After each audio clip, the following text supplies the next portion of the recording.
قشر جامعه 5 سال، 7 سال، 10 سال، 12 سال راهبرشان نفری بود که در این قصر می نشست و از این قصر فرمانها، قرارها انتشار شده است.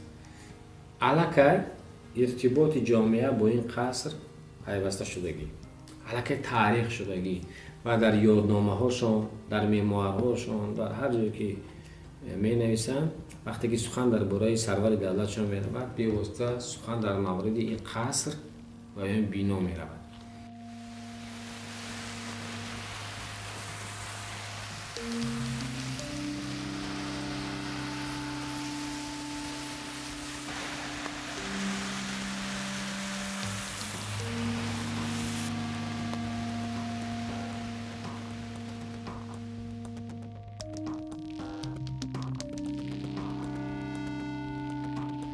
اگر دولت SSR نمیشد سطح زندگی انا همین تنبانی هزاری افغانستان حاضر در تاجیکستان بود.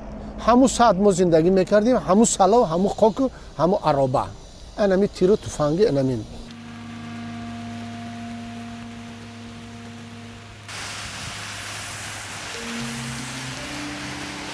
در این آبادی شود، نو شود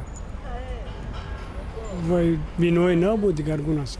ما هر وقت طرفدار آنم که بناهای تاریخی حفظ کرده شوند، برای آنکه دوشنبه شهر نسبتاً جوان است، همچون شهر گوییم ده جوان است و بناهای تاریخی که در مدت خیلی دور و دراز ساخته شدند و بناهای بسیار زیبا، طرح زیبا دارند.